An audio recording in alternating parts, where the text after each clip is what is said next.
하루아침에 소리가 사라진다면 얼마나 당황스러울까요? 자고 일어났는데 갑자기 한쪽 귀가 먹먹하거나 귀 안에서 삐하는 소리가 계속 들리고 주변 소리가 뚝 끊어진 것처럼 느껴진다면 돌발성 난청을 의심해 볼 수 있습니다. 최근 들어 이런 증상으로 병원을 찾는 분들이 늘어나는데 이런 돌발성 난청 골든타임이 중요한 응급질환이라 가능한 빠른 시간 안에 치료를 시작해야 회복 가능성이 높아집니다. 그래서 소리의원도 고압산소 치료를 도입했습니다. 가끔 내원하시는 환자분들 중에 산소를 마시는 게 귀에 어떻게 도움이 될지 궁금해하시는 분들이 계셔서 고압산소 치료가 어떻게 난청 회복에 도움을 주는지 또 어떻게 치료해야 더 효과적인지 자세히 알려드리도록 하겠습니다. 돌발성 난청은 그대로 특별한 외성이나 원인이 없이 갑자기 발생하는 난청입니다. 그래서 의학적으로는 원인불명이라고 표현하는데 그래도 가장 유력하게 생각되는 원인 중 하나는 바로 달팽이관의 혈류 감소, 즉 혈액공급 저하입니다. 달팽이관 안에는 소리를 전기신호로 바꿔주는 유모세포라는 게 있는데요. 이 세포들이 쉬지 않고 계속 일을 해야 하기 때문에 우리 몸에서 산소 요구량이 아주 높은 조직입니다. 근데 어떤 이유로 혈류가 줄어들면 달팽이관으로 가는 산소 공급이 급격하게 감소하게 되고 그 과정에서 이 세포 안에 에너지 공장인 미토콘드리아의 기능이 떨어지고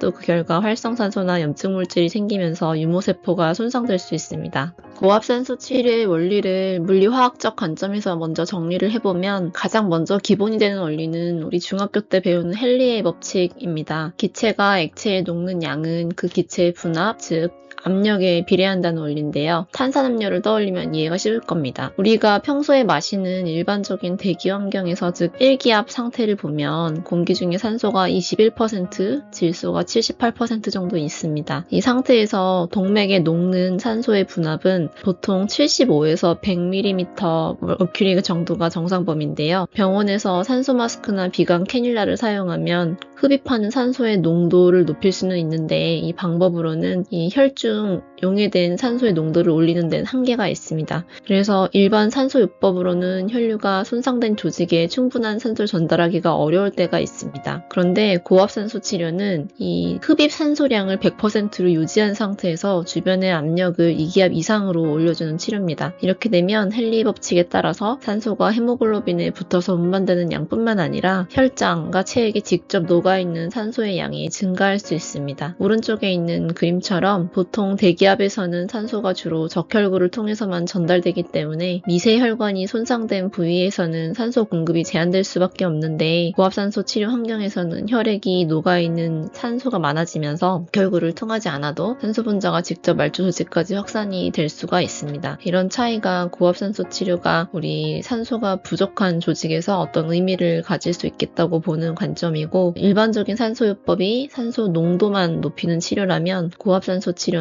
산소의 농도와 압력을 동시에 높여서 이 혈액과 조직에 전달되는 산소의 총량을 좀 더 높이기를 고려하는 치료라고 생각하시면 되겠습니다. 이렇게 고압산소 치료가 실제로 신체 내에서는 어떤 생리학적 효과를 나타내는지 설명해 드릴게요. 첫 번째는 조직 내의 산소 용해가 증가하죠. 고압 환경에서 산소가 혈장, 체액에 녹아서 혈류가 줄어든 부위로 전달이 많이 되고 망막이나 청신경처럼 산소에 민감한 조직의 기능 회복을 도와줄 수도 있습니다. 그리고 두 번째는 압력 상승에 따른 체액의 이동과 미세혈관의 변화를 일으킨다는 겁니다. 조직 사이사이에 고여있던 수분이 조직에서 혈관 안쪽으로 이동하게 되면서 일시적으로 혈액의 양이 늘고 또 미세순환이 개선이 될 수가 있습니다. 이 과정에서 신장으로 수분의 배출량이 증가해서 소변이 늘어나는 경우도 있는데 이런 것들이 치료 과정에서 나타날 수 있는 현상들입니다. 그리고 세 번째는 인체의 또 다른 생리학적 반응인데 다이빙 반사라고 불리는 반응이 촉진됩니다. 고압 환경에서는 말초혈관이 수축하면서 심박수가 안정되고 또 비장에 저장돼 있던 적혈구가 혈액으로 방출되는데 그로 인해서 산소 운반 능력이 일시적으로 증가하게 되면서 고압산소 치료가 산소 공급이 중요한 질환에서 회복 환경을 만들어주는 역할을 하게 되는 겁니다. 결과적으로 이 산소가 부족한 허혈 조직이 산소화가 증대가 되게 되고 그리고 염증 반응이 조절이 되면서 과도한 활성산소가 만들어지거나 인터루킨-6 같은 염증성 사이토카인 분비물들이 좀 줄어들면서 2차적인 조직 손상이 최소화하는 데 도움이 되고 세포 자체의 대사가 개선되면서 미토콘드리아 기능이 회복되고 에너지 생산량이 증가하고 또 결과적으로 유모세포를 포함한 다양한 신경세포의 기능 회복도 촉진이 될 수 있을 거라고 보고 마지막으로 미세순환이 개선된다는 점입니다. 고압산소가 혈관 신생을 좀 촉진하고 부종을 감소시키면서 단기적인 산소 공급뿐만 아니라 장기적인 조직 회복에도 긍정적인 영향을 준다는 보고들이 있습니다. 실제로 고압산소 치료는 이미 국제적으로 공식적인 적응증을 갖고 있는 치료고요. 지금 보시는 이 슬라이드는 해저 및 고압의학회, 고압산소 치료 분야에서 제일 권위 있는 학회 중 하나에서 정리한 적응증 목록표입니다. 산소 공급이 핵심적인 치료 요소가 되는 다양한 질환들이 여기 포함되어 있고 이 중에 맨 아래를 보시면 돌발성 난청이 포함이 되어 있습니다. 해저 고압의학회에서 2011년에 돌발성 난청에서 고압산소 치료를 공식적으로 승인을 했고 그리고 세계 유수의 다수의 학회들 약 183개 정도의 의견을 종합했다고 하는데 증상 발현 이후에 14일 이내에 고압산소 치료를 하는 것을 전반적으로 권고를 하고 있고 이것은 제10회 유럽 고압의학회에서도 동일하게 지지된 바가 있습니다. 돌발성 난청을 치료할 때 제일 중요한 키워드는 언제 치료를 시작하느냐입니다. 이거는 미국 이비인후과학회 치료 권고안을 제 시간의 흐름에 따라서 정리한 건데요. 먼저 돌발성 난청이 발생하면 가능한 한 빨리 보통 2주 이내에 스테로이드 치료를 시작하는 게 가장 기본적인 치료 원칙입니다. 그리고 치료 초기 이후에도 회복이 충분하지 않은 경우에는 2주에서 6주 사이 고막 내 스테로이드 주사 같은 추가 치료를 계속하게 되고 또 중요한 점은 발병 2주 이내에 스테로이드 치료와 함께 고압산소 치료를 병행하는 것을 권고하고 있습니다. 만약에 치료 시작이 늦어지더라도 발병 후 한 달 이내라면 구제 치료의 개념으로 스테로이드나 고압산소 치료를 함께 시도해 볼 수가 있습니다. 그럼 돌발성 난청에서 정말 이 고압산소 치료가 근거가 있는 치료인가 하는 것에 대한 연구를 하나 소개해 드리겠습니다. 이 연구는 무작위 대조 연구를 종합한 메타 분석 연구이고요. 이 연구진은 전체 의학 데이터베이스 중에서 약 826편의 고압산소와 돌발성 난청과 관련되어 있는 논문들을 검색을 했고 그 중에서 성인의 돌발성 난청 환자를 대상으로 한 무작위 대조 연구만을 기준으로 선별했습니다. 그래서 엄격한 기준 하에 최종적으로 3편의 연구가 분석에 포함됐고 여기에는 150명의 환자가 포함되었습니다. 그 중에서 88명이 고압산소 치료를 했던 사람 그리고 62명은 표준적인 치료, 스테로이드 치료 같은 표준 치료만 받은 대조군이었습니다. 여기 포함된 3개의 연구들이 실제로 치료했던 그 방식들을 정리해보면 대표적으로 3가지 치료 프로토콜이 조금씩 다른데 결국 공통점은 모든 연구에서 고압산소 치료를 단독 치료가 아니라 표준 약물 치료에 추가로 병행시켰다는 겁니다. 첫 번째 프로토콜을 보면 고압산소 치료를 하루에 60분씩 10번 정도 했고 스테로이드는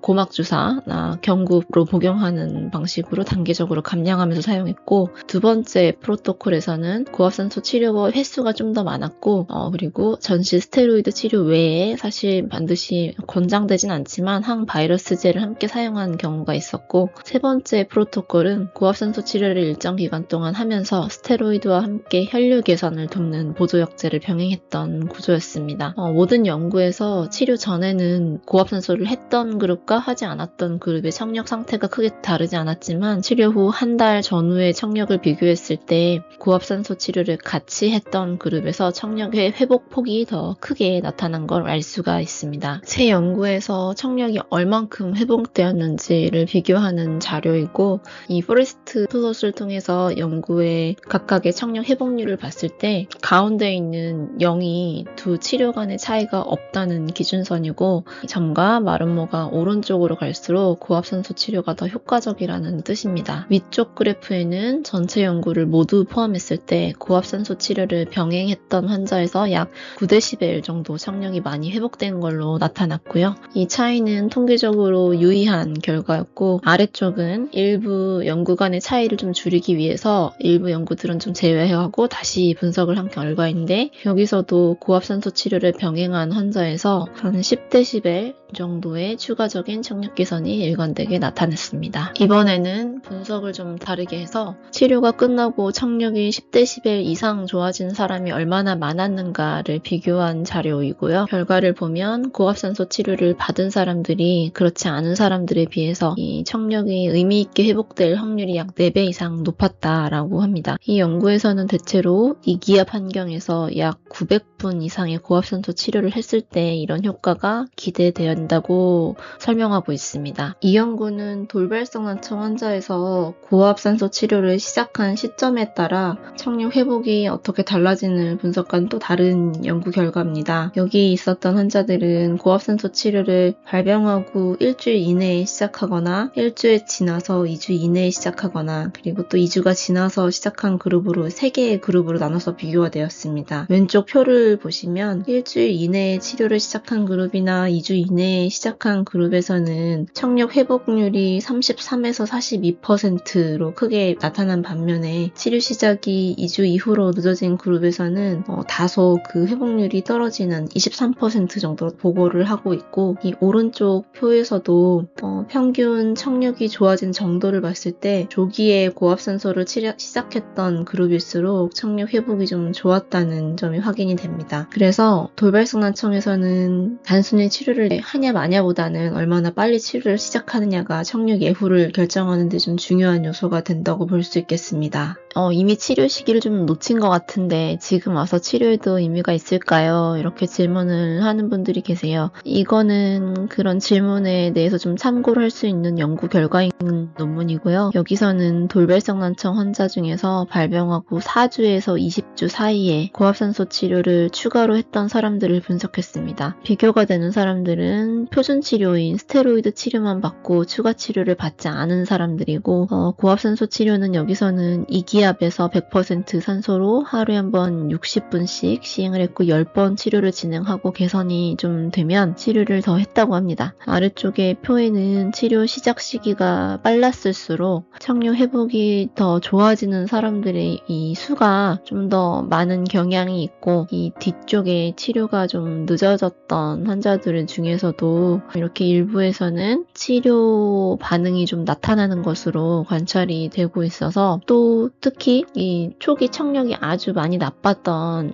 70dB 이상의 고도 난청으로 심했던 사람들에서 고압산소 치료를 하고 나서 청력이 좋아졌던 사례들이 있었기 때문에 이 결과를 보면 초기 치료 이후에도 회복이 부족할 때 이 고압산소가 시점에 따라서 추가적으로 고려를 해볼 수 있는 구제 치료의 옵션이 될 수도 있다는 점을 시사하고 있습니다. 실제로 고압산소는 이런 과정으로 진행이 됩니다. 보통 약 2에서 2.4기압 정도 압력에서 진행이 되고, 이 압력이 일상적인 환경보다 좀 높은 수준이기 때문에 저희 의료진이 관리하에 안전하게 조절이 돼야 되고, 통상적으로 한 번의 치료 시간이 한 60분 정도고 보통 주 5회 평일에 한 번씩 시행하고 있습니다. 치료 횟수는 초기에 10번 정도를 기본적으로 권장하는데, 치료 반응에 따라 필요하면 추가 치료를 진행할 수가 있고, 이 특히 압력을 높일 때에는 천천히 올라가고 내려가기 때문에 귀에 압박감이 느껴질 수 있는데, 이때 특히 숨을 참지 않고 품을 하거나 침 삼키거나 코를 막고 부드럽게 숨을 내쉬는 방식으로 각각의 가장 효율적인 방법으로 압력을 조절하시는 것이 권장됩니다. 실제로 고압산소 치료를 받는 동안 드물게 나타날 수 있는 증상들과 그것에 대한 대처법들을 간단히 소개해 드릴게요. 먼저 가장 흔한 증상이 귀가 불편해질 수 있다는 점입니다. 비행기를 이착륙할 때처럼 귀가 먹먹하거나 압박감을 느낄 수가 있는데, 하품하거나 침 삼키거나 코를 막고 부드럽게 숨을 내쉬는 방법으로 조절이 대부분 가능하고, 만약에 필요한 경우에는 의료진이 추가적인 처치를 통해 안전하게 불편감을 줄일 수 있습니다. 또 일시적으로 시력 변화가 나타나는 경우도 있는데 대부분 치료가 끝나고 특별한 치료 없이 회복됩니다. 단지 이 기간 동안에는 운전이나 정밀한 작업을 조심해 주시면 되고요. 드물게 얼굴 쪽의 특정 부분에 중에 통증, 불안감, 답답함 같은 증상이 나타날 수 있는데 치료 강도를 조절하거나 약물 치료를 병행하면서 충분히 조절이 가능할 것 같습니다. 또 이런 고압산소 환경에서 드물게는 경련이나 폐와 관련된 증상이 보고가 된 적이 있는데 발생 빈도 자체가 매우 낮고 치료 중에 의료진이 지속적으로 상태를 관찰하기 때문에 즉시 대응이 가능합니다. 여기까지 들으시면 치료하고 일상생활이 괜찮을까 걱정하시는 분들이 있는데 대부분은 고압산소 치료 후에 일상적인 생활이 가능합니다. 출근이나 가벼운 활동, 일상적인 집안일은 제한이 없습니다. 근데 지금은 어쨌든 돌발성 난청이라는 질환을 치료받는 과정이라는 점을 항상 함께 고려하셔야 되고 그래서 치료 기간 동안에는 평소보다 과한 운동, 과음, 흡연은 권장하지 않습니다. 이런 요소들이 혈류나 회복 과정에 부정적인 영향을 줄 수 있기 때문인데요. 충분한 휴식 그리고 규칙적인 생활을 유지하시면서 치료에 집중하시는 것이 결국 청력 회복을 위해서 가장 도움이 많이 될 것입니다. 마지막으로 고압산소 치료를 받으면 안 되는 경우 금기사항에 대해서 말씀드릴게요. 고압산소 치료가 비교적 안전한 치료는 맞는데 몇 가지 경우에는 반드시 좀 치료 시점을 조절해야 하거나 할 수 없는 상황들이 있습니다. 가장 대표적으로는 이 치료되지 않은 기흉, 즉 폐의 공기가 찬 상태에서는 고압 환경에서 이 폐가 더 쪼가부라들면서 위험할 수 있는 상황으로 가기 때문에 고압산소 치료 전에 반드시 흉부 영상으로 폐의 상태를 확인하는 건 필수적이고요. 그리고 특정한 약물을 쓰고 계신 분들은 고압산소 치료의 시점을 조절해야 될 수 있는데 독소르비신, 즉 아드리아마이신 계통의 항암제고 이 약물을 투여받은 상태에서 고압산소 치료를 하면 심각한 심장 독성이 보고된 바가 있어서 마지막 투여하고 최소 72시간 이후에 고압산소 치료를 하는 게 원칙이고요. 두 번째는 화상 환자한테 쓰는 이 메페니드 아세테이트 연고입니다. 이 약은 고압산소 치료와 함께 쓸 때 혈관 반응에 영향을 줄 수 있기 때문에 고압산소 치료 전에는 연고를 제거한 상태에서 치료를 진행해야 됩니다. 외에도 특정 고위험군 특수한 상황에서는 의료진이 사전에 충분히 평가를 하고 치료 여부를 결정하게 되는데 특히 환자분들이 가장 많이 물어보시는 고혈압, 당뇨, 고지혈증 같은 흔한 만성질환들은 고압산소 치료의 금기가 아니니까 이런 질환이 있다고 해서 고압산소 치료를 못 받는 게 아니고 대부분은 기존에 복용하던 약을 유지하고 안전하게 치료가 가능합니다. 어쨌든 가장 중요한 건 지금 어떤 약을 복용하고 계신지 과거에 어떤 치료를 받았었는지 의료진에게 정확히 알려주시면 되겠습니다. 지금까지 고압산소 치료에 대해서 전반적으로 좀 살펴봤습니다. 고압산소 치료는 적절한 시점에 잘 시행될 때 의미 있는 효과를 충분히 기대할 수 있는 치료라고 생각이 되고 궁금하신 점, 치료 여부에 대한 고민이 있으시면 반드시 전문의와 상담해 보시기를 바랍니다. 시청해주셔서 감사합니다.